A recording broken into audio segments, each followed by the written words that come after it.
My name is Bill Jones. I'm with recapturefederalism.com, and that is a human rights website, personal website. And today I wish to make a presentation. It's really an open letter public notice via video. And the title of it, Governor Quinn, Let It Be Known-Treason. And what I'm doing is having an open letter and letting it be known to the proper authorities. I'm complying with Title 18, United States Code, Chapter 115, treason, sedition, and subversive activities. And it's from Title 18, Crimes and Criminal Procedure. And the applicable section is 2382, which is, and I'll read it at this point, whoever owing allegiance to the United States and having knowledge of the commission of any treason against them conceals and does not as soon as may be disclose and make known the same to the President or to some judge of the United States or to the governor or some judge or justice of a particular state is guilty of misprision of treason and shall be fined under this title or imprisoned not more than 7 years or both. So this letter video presentation is being sent to Governor Quinn, but I'll also send it into the public, to the President of the United States, to the judges and justices of the United States Supreme Court and all the federal judges, any and all, to any and all judges and the justices of the Illinois Supreme Court and any and all judges, state of Illinois. Also to law enforcement, Director of the Federal Bureau of Investigation, also the Director, Illinois State Police, and also to the Sheriff of Cook County, Illinois.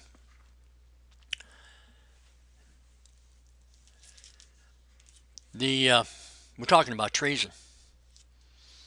Treason is the most heinous crime that can be committed against the citizens of the United States and the Constitution of the state of Illinois and the constitutions of the several states, the 50 states, which are all republics and have Republican form of government. What is Article 3, Section 3, treason? It's in the judicial powers section of the Constitution, Article 3, and Section 3. Treason against the United States shall consist only in levying war against them or in adhering to their enemies, giving them aid and comfort. No person shall be convicted of treason unless the testimony of 2 witnesses to the same overt act or on confession in open court. It's been in the Constitution since the beginning, since 1788. And there it is. I will go further and complete the presentation. But first, as I do with all my presentations that I do, I, William R. Jones, do solemnly swear that I will support and defend the Constitution of the United States against all enemies, foreign and domestic, that I will bear true faith and allegiance to the same. So help me God. The first time I took that oath was in 1965. I took that oath as I was joining the United States Navy in the city of Chicago in 1965, serving 4 years United States Navy. The enemy at that time was communism, communist ideology, as it is today. When we talk about adhering to the enemy, that's what we're talking about, and I'll get into that in some detail. The first paragraph of Article 3, Section 3, which I read, the first sentence defines exactly what treason is.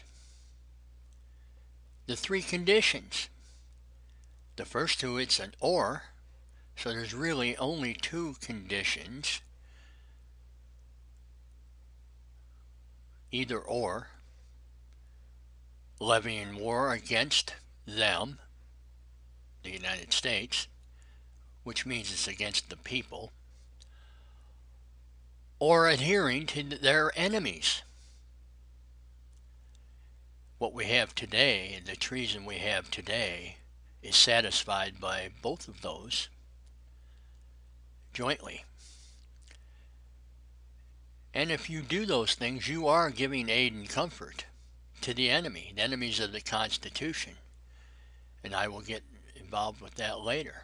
You will notice that in the second paragraph, Congress shall have power to declare the punishment of treason. Okay, and it is conditional. But the Congress has the power, and they did that. They codified this article and section in 1909 with Title 18, USC, Chapter 115. There are 9 active sections, and we're going to go through those. As we go into Title 18 USC Chapter 115, treason, sedition, and subversive activities, from Title 18 Crimes and Criminal Procedure, there are active 9 sections. The 10th section was repealed. There has been some amendments to these, and we'll go through them. 2381 is the main treason section. Whoever owing allegiance to the United States levies war against them or adheres to their enemies, giving them aid and comfort within the United States or elsewhere, is guilty of treason and shall suffer death, or shall be imprisoned not less than 5 years and fined under this title, but not less than $10,000, and shall be incapable of holding any office under the United States. Adheres to the significant part, levies wars, and or adheres to their enemies, is significant, because when you look at the legal definition of these, you will see that that has been done for over the last 100 years. And you wonder, well, why didn't somebody say something? Well, there's a lot of money to be made in treason. The legal definition of levying war is the assembly of a body of men for the purpose of effecting by force a treasonable object, lewdness, and all who perform any part, however minute, or however remote from the scene of action, and who are leagued in a general conspiracy, are considered as engaged in levying war. So when you have the Democratic party or another political party getting together to do treasonable acts, that's levying war. Adhering, the definition, one of them, is to be devoted, and they have in parentheses here, to a political party, cause, religion, etc. Be a follower. And we'll get into that later. I'll show you where adhering is being done, the adherence to something by the Democratic Party. But here you can see that this is such a heinous crime that if you're convicted, you shall suffer death or an imprisonment. That's how evil this is. And we'll get into that later. The next thing is the area of misprision, of treason. What is misprision? Misprision is maladministration of public duty. Misprision is, this is a law that if you don't report the activity, you can go to jail. If you really want to understand this,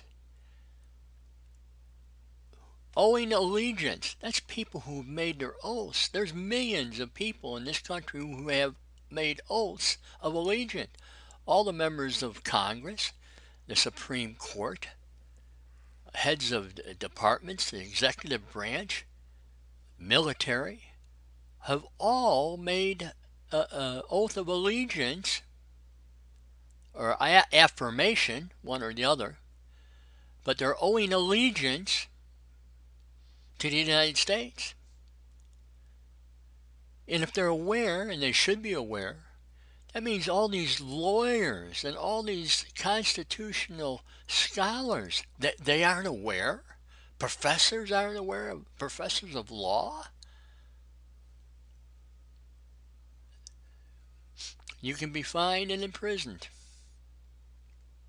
up to 7 years for misprision. Then we get in here to rebellion and insurrection. And that is going on right now, rebellions and insurrections. And what is it? Whoever incites, sets on foot, assists, or engage in any rebellion or insurrection against the authority of the United States or the laws thereof, or gives aid and comfort thereto, shall be fined under this title or imprisoned not more than 10 years. And you say, well, there's no rebellion and insurrection. There has been. There's been one going on for 100 years right now, different times. Here since the 60s, we've had insurrections at Watts in 1965, 1968, riots and insurrections. We've had them in other times since then. Yes, we've had them. I go on down the list of all of them. We have one going right now in Ferguson, Missouri. Read this again, and we'll get into some other areas too, but read this again. Insurrection against the authority of the United States or laws thereof, or gives aid and comfort to the enemies of the Constitution. You see, freedom of speech and freedom of press, there are limitations. You cannot disguise treason by using those so-called rights as if they're unlimited. They are not limited. You cannot, for instance, the next section, 2384, seditious conspiracy. You just can't say, well, we got freedom of speech and freedom of press to do that. No, you can't do that. And the authority of the United States. So if an individual, we have authority in the United States, we have a state trooper from Pennsylvania, or I guess it's a patrolman out in Pennsylvania, was assassinated That assassination, we'll get into that later. But that's an action against the authority of the United States. 2384 is seditious conspiracy. And we read that there's one significant area in here which is occurring every day and has been going back to the 70s.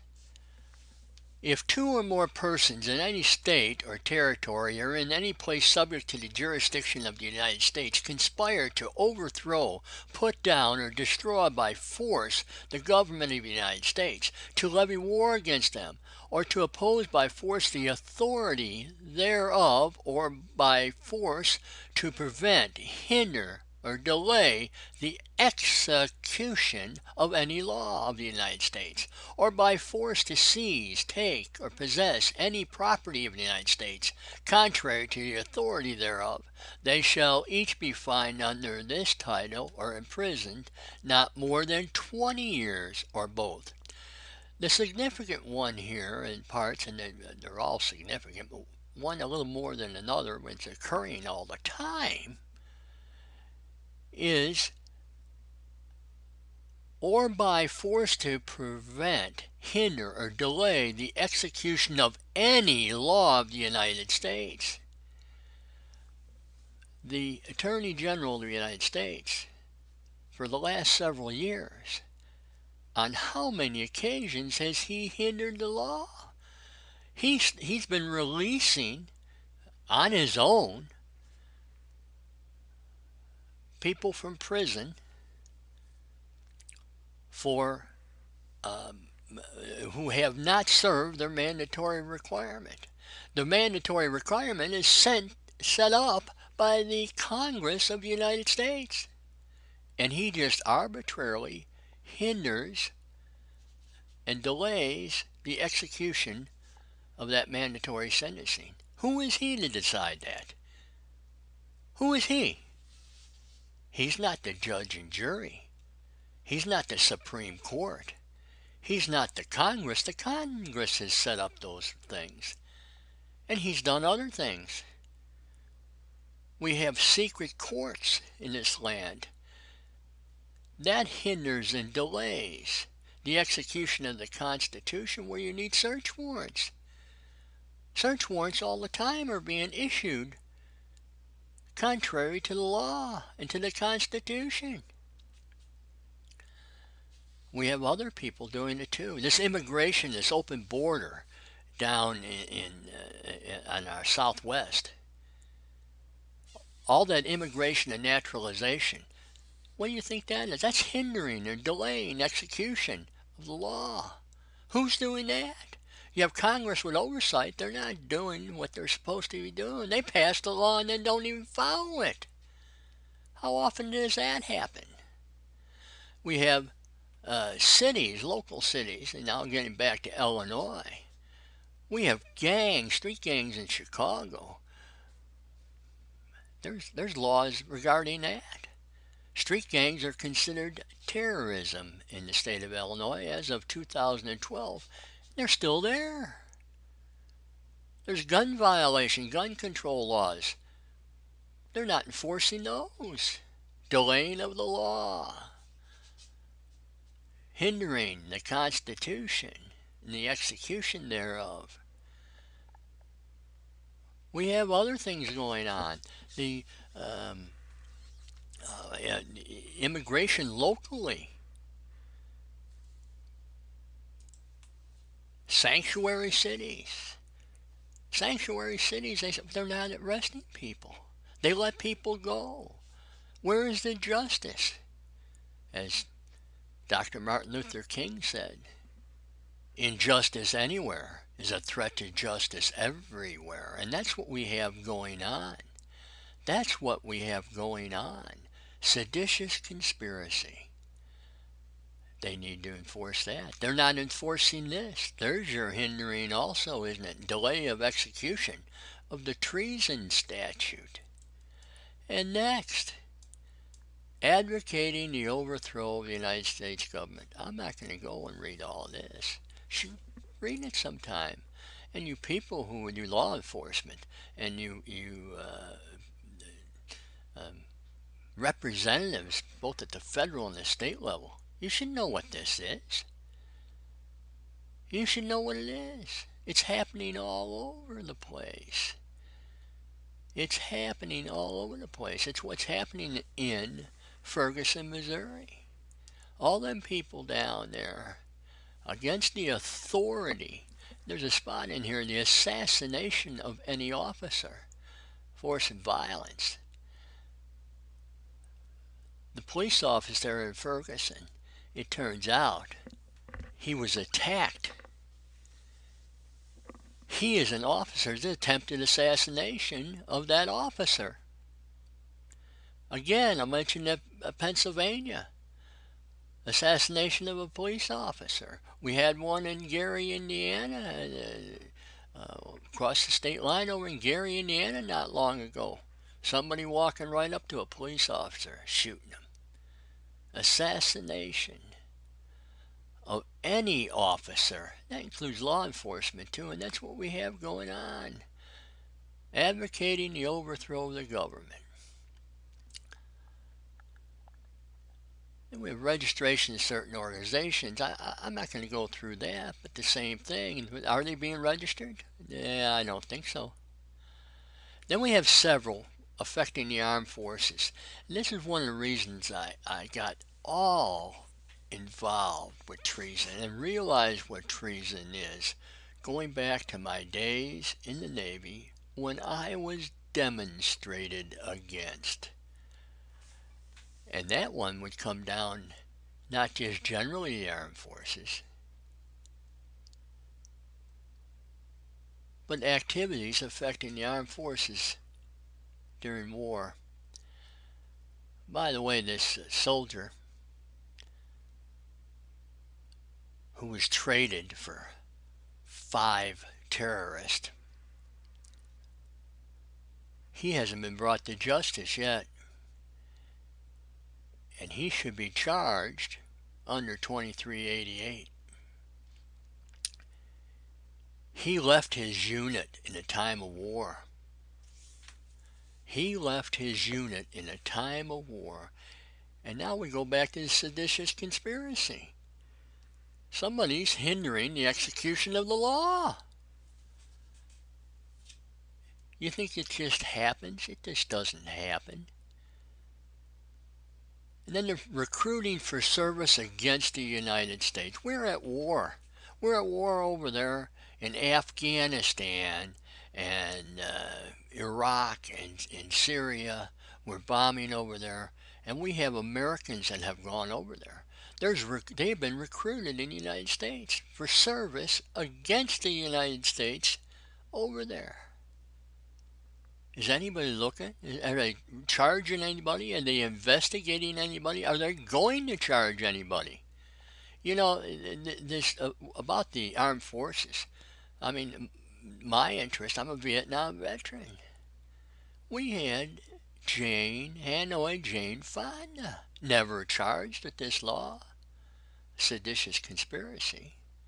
John Kerry, when he threw those medals over the wall, he should have been charged. He should have been charged for activities affecting the armed forces because they have whoever, when the United States is at war, willfully causes or attempts to cause insubordination, disloyalty, mutiny, or refusal of duty in the military or naval forces.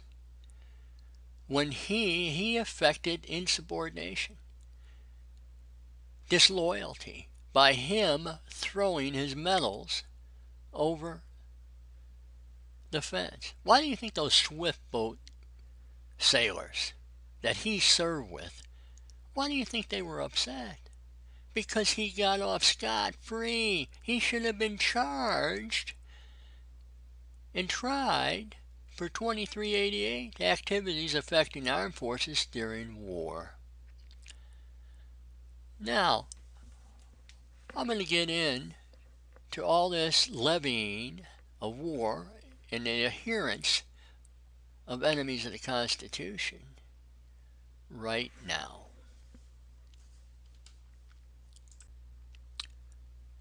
What we have here, and this is effectively the field manual, the operational manual for the Communist Party, Communism, the Communist Manifesto. This is the working papers, if you will. Guidelines on the organizational structure of the Communist parties, on the methods and content of their work, adopted the 24th session of the 3rd Congress of the Communist International, 12 July 1921. There's 8 sections. I'm not going to go through all of it. There's 59 line items. You see the line item 1 there, which is interesting. I'm going to read that, and I probably won't read too many because it's pretty detailed. They go into detail. The organization of a party must be adapted to the conditions and purpose of its activity. The Communist Party should be the vanguard, the frontline troops of the proletariat, leading in all phases of the revolutionary class struggle and subsequent transitional period toward the realization of socialism, the first stage of communist society. And they continue on and on and on. Troops, we're talking military action force, revolutionary class struggle, that's right. And this is where it comes and becomes very personal to me, because they are personally committing treasonable acts against individuals, including myself, by groups, by force. They go into detail on how to do things, how to set up demonstrations. What you saw, and probably will see more of, in Ferguson is detailed in here on how to do it, how to organize. Speaking of organization and organizing, where do you think the title community organizer comes from? You think it was just pulled out of thin air? No, its basis is in this document. Now, that was general. There's 8 sections. Democratic centralism. Wow. This covers a lot of sins, and I mean that literally. On the democratic centralism, Department of Education, Department of Energy, all blah, blah, blah, blah, blah, the EPA, the IRS, the BLM, all of that. Democratic centralism. The housing, the Federal Housing Authority, on and on and on. The major treasonable acts in the 20th century, starting out with the 16th Amendment, Federal Reserve, during the pro-communist Roosevelt administration, where he tampered with the court and the Interstate Commerce Clause, another treasonable act. Federal Housing Authority, 1949. On and on and on, all the way up to and including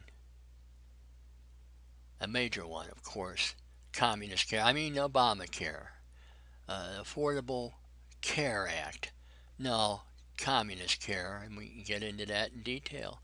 Be happy to be an expert witness for any of you when you start, if you will, if you have balls enough to do it, and honor the law and honor justice and take action. I'll be happy to testify and be an expert witness on all of this and how the treasonable acts have been perpetrated against me and all the rest of the individual citizens of the United States. We go on, and I'll continue on, and on the communist obligation to work. It's all in here.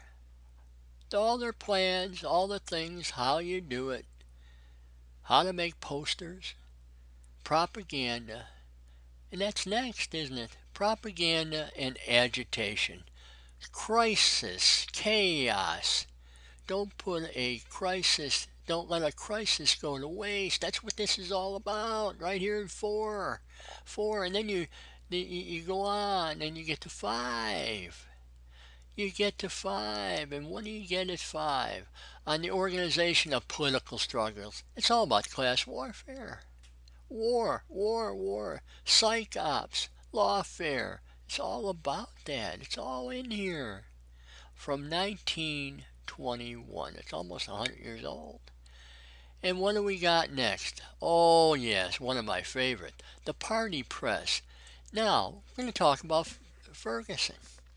We have 2 of the leaders of the insurrection, and there's a lot of leaders, but we have 2 of them go down there in this incident in Ferguson, and they're down there. Mr. Jesse Jackson and Mr. Al Sharpton. They're down there, and then just a day or 2 later, next thing you know, we got people from cells out in L.A., and cells in New York, and cells in Chicago, that suddenly appear, individuals from these groups show up in Ferguson. Next thing you know, they're rioting. Now, you remember when I read about insurrection, about citing, a riot, mob action? You remember that? That's against the law. It's not, you can't say, well, it's freedom of speech and that. You start taking action, throwing Molotov cocktails. Yeah, Molotov. Russian cocktails. Gasoline.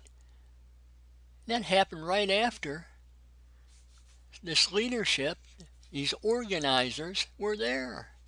Mr. Sharpton is employed by NBC Universal. Now, he's involved in this insurrection in Ferguson, and apparently so is NBC Universal, the party press.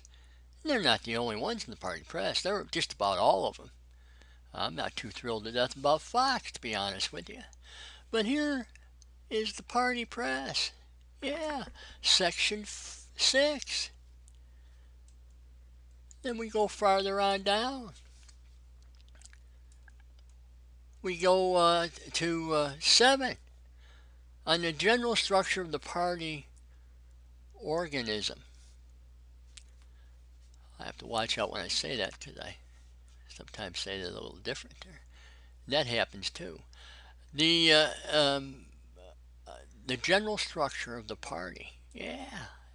How they're made up and all this kind of stuff and what they do, how they do it. And the last, I think maybe my favorite of the whole bunch. Well, maybe second after democratic centralism, because that's such a powerful one. On the combination of legal and illegal work. You see, the communism is a criminal activity. Yes, it is. And they're saying right here, combination of legal and illegal work. Legal and illegal parties. That's correct. They're criminals. They know they're criminals. They intend to take criminal action. The Democratic Party meets the standard and definition of a criminal enterprise. Okay? And this is what it's based upon. They intend to be a criminal enterprise. That's the 8. The operating manual, if you will, for communism. And you do not have to be a communist to follow communism, to act under this field manual. You could just be a useful idiot too, or a capitalist without principles. But we're going to go next into the real basis, the Communist Manifesto.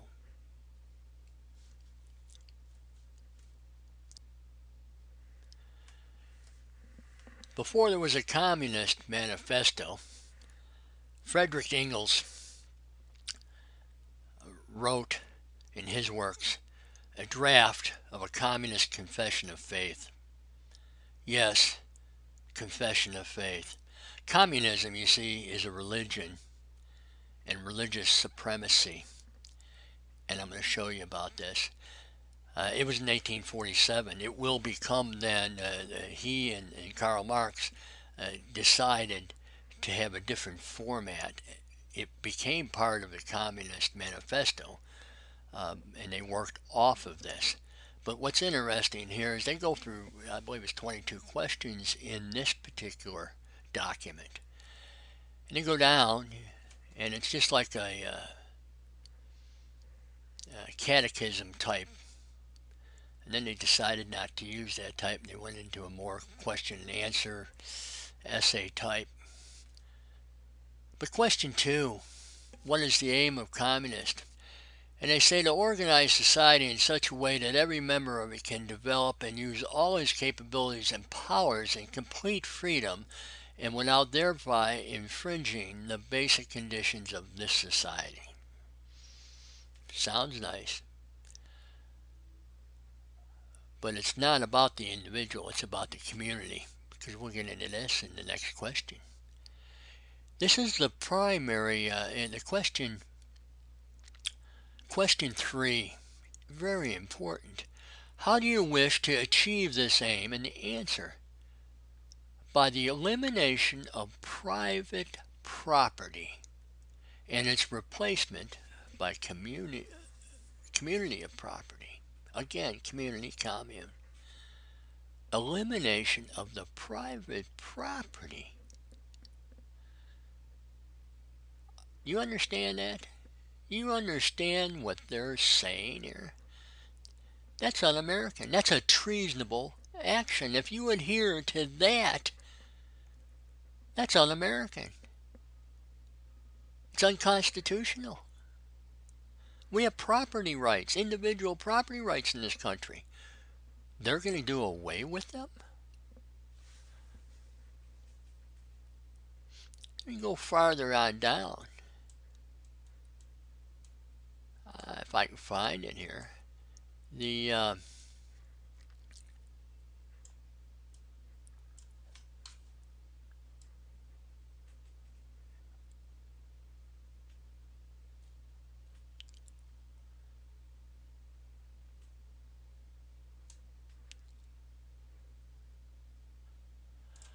Yeah, here it is.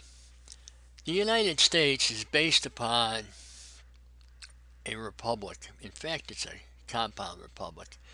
It's based upon Federalist Papers 51. And in there, the 51 by James Madison, he talks about the structure of the United States and the checks and balances. There's a federal constitution. And if we just had a federal constitution, that would be a single republic. But we do not have one constitution. Each individual state is a republic with a constitution. So we have the federal and individual states, 50 of them, with constitution. That makes the United States a compound republic.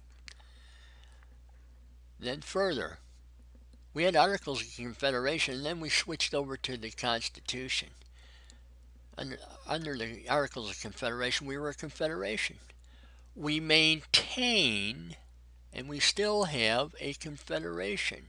The compound republics are within that confederation. That's the national unity, if you will, joins them together. We had state sovereignty with individual republics within the national unity. But what do the communists want? And you'll hear recently the Mr. Reed talk about our democracy. He doesn't even know what kind of government we're supposed to have. Well, I guess maybe he does, because you see, he adheres to this thing right here, the Confession of Faith in the Communist Manifesto. What will be the first measure once you have established democracy? You see, that's your progressivism, going from a federal system of America, the Republican principle of America, to the communist democracy. They will be guaranteed a subsistence of the proletariat. Ladies and gentlemen, you know what that is? That's minimum wage. You hear all this stuff, minimum wage, and women are supposed to get this, and blah, blah, blah, blah, blah. That's what that is. And then in the next area here, how will you do this? By limiting private property in such a way that it gradually prepares a way for its transformation into social property by progressive taxation, limitation of rights of inheritance, blah, blah, blah. By educating all our children at the expense of the state. Yeah, get more into detail when we do the Communist Manifesto. And do communists reject existing religions? And they have a paragraph here talking about historical stages of development, blah, blah, blah, blah, blah. But communism is a stage of historical development that makes all existing religions superfluous and supersedes them. You'll find out in the main Communist Manifesto they want to make them disappear. And we'll go into the Communist Manifesto right now. I, of course, will not be going through the whole line by line in the Communist Manifesto. It's 68 pages long. But I want to just give you a flavor of it. Again, when we have an investigation and further go into detail on this, on charges against against the Democratic Party, I guess that was a Freudian slip, against the Democratic Party for levying war and adhering to a foreign influence and adhering to the Communist Manifesto. And this is where we're going to, here's the proof right here. And we'll go just a few minutes on this and show this. And I'm going to start here. There's 3 items on this particular page. 21 question. What will be the influence of the communist society on the family? Same-sex marriage, homosexuality, abortion. It's all part of this. Interestingly enough, you have a war on women. The Democratic Party and its leadership and members point to another party and say they have a war on women. I've got news for you. Let's look at the last sentence in this particular area. Thus, communist society, instead of introducing community of women, in fact abolishes it. That's correct. They're trying to destroy, you'll see traditional marriage there, they're destroying all these things. Okay? That's where the basis of that comes. And so, Mr. Quinn, when you signed a law here recently about same-sex marriage and that you were adhering to this item right here, 21. Damaging the traditional marriage and destroying that. That's un-American. And that's what you're doing. You're destroying it. You're having your hands in parchment. The same in the legislature.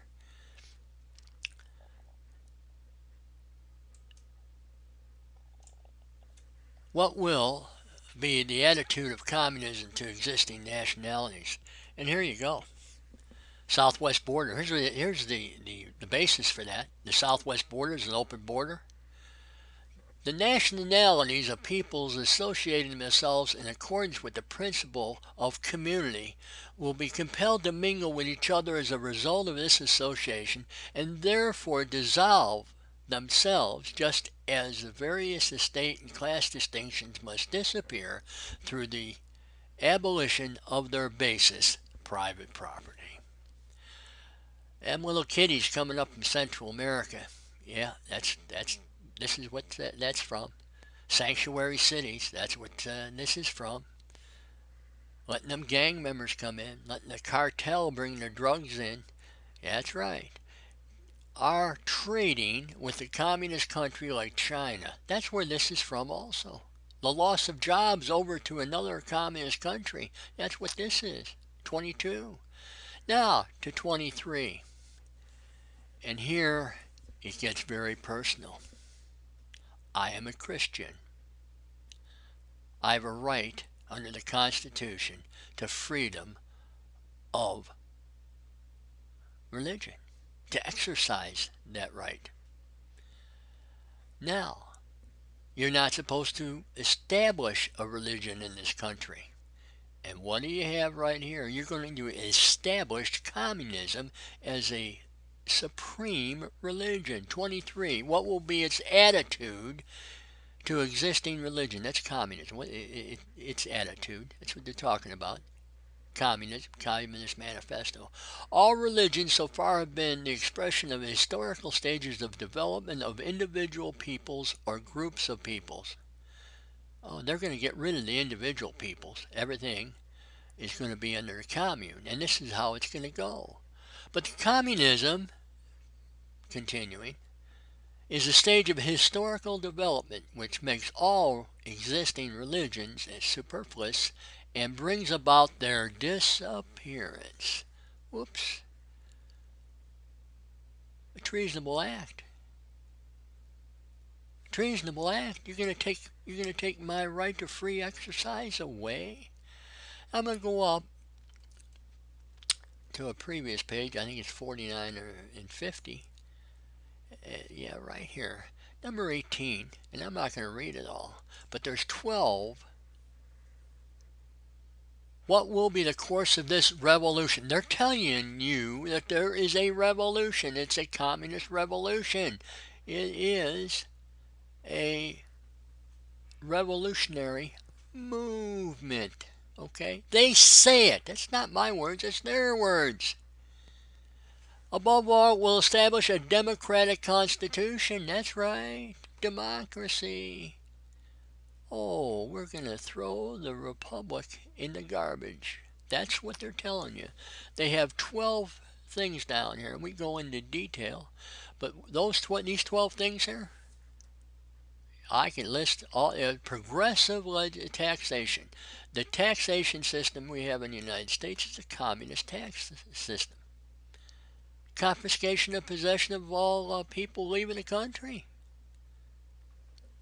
Centralization of money and credit in the hands of the state through a national bank with state capital, and the suppression of all private banks and bankers. That is the Federal Reserve, gang. Yes, sir, the Federal Reserve. That's where they get that from. What happened to all our state banks, Mr. Quinn? You were part of that, weren't you, at one time? Another one of your jobs that you've always had in government. Tax lawyer, that's what you are. That's right. State banks disappeared. The usury laws to protect consumers disappeared. Then we have down here education of children from the moment they leave their mother's care in national establishments at national cost. Education and production together. Oh my, oh my, oh my. Common Core, let's work our way backwards. Common Core, Operation Head Start, Department of Education, Democratic Centralism. Yes, yes, yes. The famous quote by Vladimir Lenin. You give me your children for 8 years and I'll give you a Bolshevik for life. That's where it comes from. Right down here. Destruction of all unhealthy and jury-built dwellings in urban districts. Federal Housing Authority Act 1949. That's where it's at. It's all communism. Equal inheritance. Yeah, inheritance taxes. That's right. It's all in there. That's a big one, that number 18. Now I'm gonna go into 2 other quotes, and that'll be it. And then we'll see if anybody does anything. And when we see these advertisements, we see speech out there. And Why are such people enemies of the Democrats? Why do they have such disdaining remarks and hateful remarks and hate speech of conservatives? And Tea Party, what Tea Party is conservatives? It comes from the Communist Manifesto, page 31. They equate conservative or bourgeois socialism. That's right. This is crucial right here. It's from page 26 of the Communist Manifesto. Undoubtedly, it will be said religious, moral, philosophical, and juridical ideas have been modified in the course of historical development, but religion, morality, psychology, political science, and law constantly survive this change. There are besides eternal truths such as freedom, justice, etc., that are common to all states of society. But communism abolishes eternal truths. It abolishes all religion and all morality instead of constituting them on a new basis. It therefore acts in contradiction to all past historical experience. Wow. But communism abolishes eternal truths. It abolishes all religion, all morality, instead of constituting them on a new basis. Wow. I guess my belief in God and my personal covenant with God's out the window. I'm being attacked. I'm being destroyed. My beliefs in the Holy Bible, my beliefs in the Judeo-Christian moral code, in the American legal system, poof, they're gone. And you people that are in office are allowing this to happen. You're adhering to this. You want this. You want to get rid of morality. Get rid of morality in our legal system, all this un-American stuff, and the historical experience. Why don't we look at the historical experience of the Communist Manifesto and where it's been implemented? Stalin's Russia, Eastern Bloc countries, Cuba, Vietnam, Korea. We're still at war with Korea under a ceasefire. And then there was Pol Pot in the Cambodia killing fields. That is the historical experience of communism. Killing fields, enslavement, imprisonment, internment camps, resettlement camps, starvation, and greed by the profiteers and the leaders of the Democratic Party. That's what the future it holds in store, based upon historical experience. We're going to go to one more quote. And here's your direct tie-in to overthrowing the government of the United States.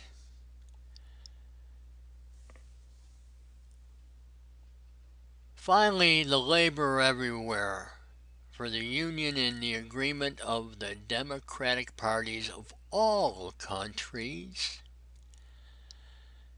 And this quote, listen very carefully. The communists disdain to conceal their views and aims. They openly declare that their ends can be attained only by the forcible overthrow of all existing social conditions. Let the ruling classes tremble at the communistic revolution. The proletarians have nothing to lose but their chains. They have a world to win. And in bold, working men of all countries unite. Tremble. In Ferguson, Missouri, tremble. Forcible overthrow. Molotov cocktails. Throwing them at police. The 1968 Democratic Convention. They throw things at police because it's a forcible overthrow of all existing social conditions. Agreement of the Democratic parties of all countries. Hello, hello. There's your direct tie to the overthrow of the United States government by communism. From the Communist Manifesto, and I just scratched the surface. I would suggest to my fellow citizens, you petition your government by the 4 ways. There's 4 ways to petition the government. One, you can do sign pieces of paper that they won't follow. The other is you can take the actions. One, by suing the Democratic Party for damages. Number 2, as individuals, by the way, don't do the class action because that just makes the corrupt attorneys richer. And the other is filing criminal complaints against politicians who are violating the law. And there are laws where they're violating official misconduct, requesting action be taken in the previous laws that I cited. Those areas. File criminal complaints. You've been damaged. You've been hurt. They're trying to take your religion away. And now the people I sent this to publicly, what are you going to do? You need to act. If not, you're violating the law. It's misprision of treason. Act.